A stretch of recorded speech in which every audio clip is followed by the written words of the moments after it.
నమస్కారం. మహాభారతం ఇది కేవలం ఒక పాత కథ కాదు కదా? అస్సలు కాదు. అదొక జ్ఞాననిధి. అవును.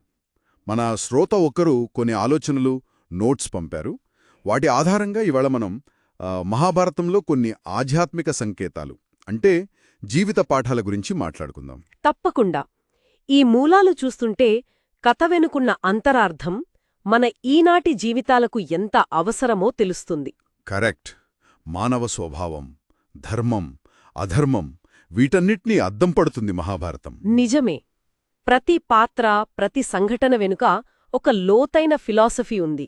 మొదటగా అభిమన్యుడి చక్రవ్యూహం గురించి ఈ నోట్స్లో ఆసక్తికరంగా చెప్పారు. ఇది కేవలం యుద్ధవ్యూహం కాదట. అవునండి. ఇది చాలా ముఖ్యమైన విషయం. దీన్ని జీవితంలో మనం ఎదుర్కొనే ఆకర్షణలు అంటే బంధాలతో పోల్చారు. బంధాలు అంటే ఎలాగా? చూడండి, కొత్త సంబంధాలు కావచ్చు, వ్యసనాలు, కొన్నిసార్లు మన అహంకారము, వీటిలోకి వెళ్లటం సులభమే. అవును. కాని వాటినుంచి బయటపడే మార్గం తెలియాలి. సరైన అవగాహన లేదా ఆ పరిణితి లేకపోతే అభిమన్యుడిలాగే ఇరుకుపోతాం. అంటే లోపలికి వెళ్లడం తెలిస్తే సరిపోదు, బయటికి రావడం కూడా తెలియాలన్నమాట. ఖచ్చితంగా. ఆ ఎగ్జిట్ స్ట్రాటజీ అది లైఫ్లో చాలా కీలకం. అది కేవలం భౌతికం కాదు, మానసికం, ఆధ్యాత్మికం కూడా. అంటే ఒక పని మొదలుపెట్టడం ఎంత ముఖ్యమో దాన్ని ఎప్పుడు, ఎలా వదిలేయాలో తెలియడం కూడా అంతే ముఖ్యం. సరిగ్గా చెప్పారు. మరి ఇదే ఆలోచన పాచికలాటకు వర్తిస్తుందా? యుధిష్ఠిరుడి ధర్మం, శకుని మోసం, ఈ సంఘర్షణను ఎలా చూడాలి? పాచికల ఆట గురించి కూడా ఈ నోట్స్లో లోతుగా ఉంది. యుధిష్ఠిరుడు ఆయన ధర్మమూర్తే, కాదనలేం. కాని వివేచన లోపించింది. ధర్మం ముఖ్యం, కాదనట్లేదు. కాని లోకంలో, ముఖ్యంగా మోసగాళ్లతో డీల్ చేసేటప్పుడు ఆ విచక్షణ కావాలి, ముందుచూపు ఉండాలి. అంటే కేవలం మంచివాడిగా ఉంటే సరిపోదంటారా? సరిపోదు. అమాయకంగా ఉండకూడదు. అతి మంచితనం, గుడ్డి నమ్మకం కూడా కొన్నిసార్లు ప్రమాదమే అని ఈ విశ్లేషణ చెబుతోంది. ధర్మం, వివేకం రెండూ కలవాలి. ఇది చాలా ఆసక్తికరంగా ఉంది. సరే, ఇక శ్రీకృష్ణుడి పాత్ర. ఆయన యుద్ధంలో నేరుగా పాల్గొనలేదు గదా? లేదు. అర్జునుడికి గైడెన్స్ ఇచ్చారు. దీని వెనుక ఉన్న ఆధ్యాత్మిక సంకేతమేంటి? కృష్ణుణ్ణి ఈ విశ్లేషణ మన అంతరాత్మతో పోలుస్తోంది. సాక్షి చైతన్యమనమాట. అంతరాత్మ. అవును. మన జీవితం ఒక కురుక్షేత్రం లాంటిది. మనసులో ఎన్నో యుద్ధాలు, సందేహాలు, భయాలు, ఆశలు. నిజమే. ఆ టైంలో బయటవాళ్లు చెప్పేదానికన్నా మన లోపలి గొంతు అదే సరైన దారి చూపుతుంది. అదే కృష్ణతత్వం. భగవద్గీత సారాంశం కూడా అదేనా?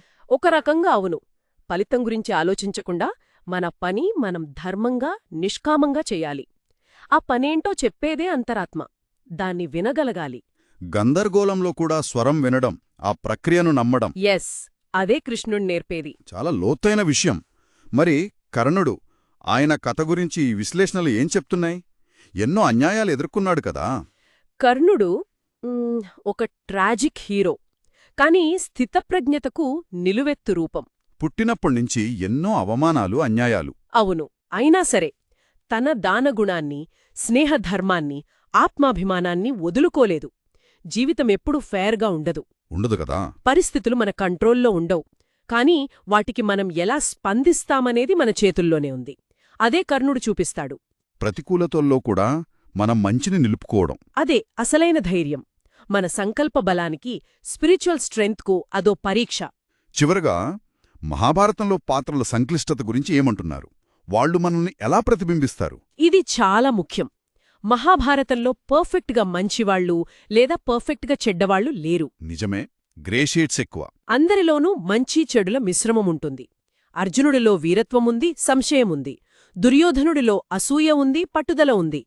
భీష్ముడిలో త్యాగముంది, నిస్సహాయత ఉంది. ఈ పాత్రలన్నీ మనలోనే ఉన్నాయంటారా? అవును. మనలోని వివిధ పార్శ్వాలకు అవి అద్దం పడతాయి. ఈ సంక్లిష్టతను అర్థం చేసుకుంటే మనల్ని మనం, ఇతరులని కూడా మరింత కరుణతో చూడగలుగుతాం. మన బలహీనతల్ని పంజీకరిస్తూనే మంచికోసం ప్రయత్నించడం. అదే మానవ జీవితం.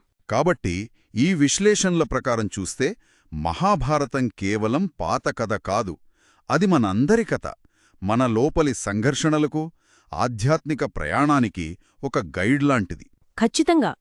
ఇందులో దాగి ఉన్న ఈ సంకేతాలు మన రోజువారీ జీవితంలో ఎదురయ్యే ఛాలెంజెస్ని అర్థం చేసుకోవడానికి, దాటడానికి అమూల్యమైన వెలుగునిస్తాయి. ముగించే ముందు శ్రోతలకి ఒక చిన్న ఆలోచన. చెప్పండి. ఈరోజు మనం మాట్లాడుకున్న విషయాల్లో అంటే ప్రస్తుతం మన జీవితంలో ఉన్న ఏదైనా ఒక పరిస్థితికి లేదా మనస్సులో ఉన్న సంఘర్షణకి మహాభారతంలోని ఏ పాత్ర, ఏ సందేశం దగ్గరగా అనిపిస్తోందో ఒక్కసారి ఆలోచిస్తే బాగుంటుంది. మంచి ఆలోచన. ఆ అంతర్దృష్టి ఒక కొత్తదారి చూపించవచ్చు.